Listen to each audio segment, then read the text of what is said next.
ಆತ್ಮೀಯ ವೀಕ್ಷಕರೇ, ಇಂದಿನ ಈ ಒಂದು ವಿಡಿಯೋದಲ್ಲಿ ಕರ್ನಾಟಕ ರಾಜ್ಯ ಸರ್ಕಾರಿ ನೌಕರರ 7ನೇ ವೇತನ ಆಯೋಗದ ಕುರಿತು ಒಂದು ಪ್ರಮುಖ ಮಾಹಿತಿಯನ್ನು ತಮ್ಮೊಂದಿಗೆ ಶೇರ್ ಮಾಡ್ತಾ ಇದ್ದೇನೆ. ವೀಕ್ಷಕರೇ, ದಯವಿಟ್ಟು ವಿಡಿಯೋವನ್ನು ಕೊನೆವರೆಗೂ ವಾಚ್ ಮಾಡಿ.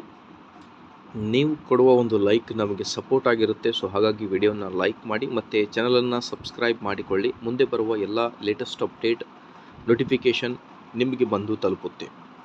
ಸೊ ಏನಿದೆ ಮಾಹಿತಿ 7ನೇ ವೇತನ ಆಯೋಗದ ಕುರಿತು ಅಂತ ನೋಡ್ತಾ ಬರೋಣ.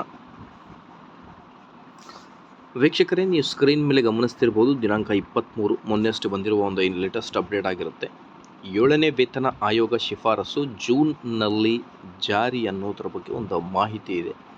ಸೊ ಹಾಗಿದ್ದಲ್ಲಿ ಏನೇನು ಇಂಪಾರ್ಟೆಂಟ್ ಅಪ್ಡೇಟ್ ಇದೆ ಇದರೊಳಗೆ ಅಂತ ನೋಡ್ತಾ ಬಂದರೆ, ರಾಜ್ಯದ ಸರ್ಕಾರಿ ನೌಕರರಿಗೆ ಲೋಕಸಭಾ ಚುನಾವಣೆಯ ನಂತರ ಸಿಗಲಿದೆ 7ನೇ ವೇತನ ಆಯೋಗದ ಕುರಿತು ಶೀಘ್ರದಲ್ಲೇ ಶುಭ ಸುದ್ದಿ ಸಿಗಲಿದೆ.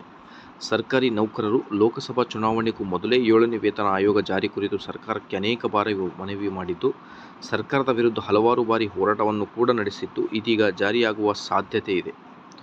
ಲೋಕಸಭಾ ಚುನಾವಣೆಯ ನೀತಿ ಸಂಹಿತೆ ತೆರೆ ಬೀಳುತ್ತಿದ್ದಂತೆ 7ನೇ ವೇತನ ಆಯೋಗದ ಶಿಫಾರಸಿನಂತೆ ವೇತನ ಭತ್ಯೆ ಹಾಗೂ ಸೌಲಭ್ಯಗಳ ಪರಿಷ್ಕರಣೆಯಾಗುತ್ತೆ ಎಂದು ತಿಳಿಸಿದ್ದಾರೆ. ರಾಜ್ಯದಲ್ಲಿ ಲೋಕಸಭಾ ಚುನಾವಣೆ ಈಗಾಗಲೇ 2 ಹಂತದಲ್ಲಿ ಮುಗಿದಿದ್ದು, ಜೂನ್ 4ರಂದು ಫಲಿತಾಂಶ ಹೊರಬೀಳಲಿದೆ.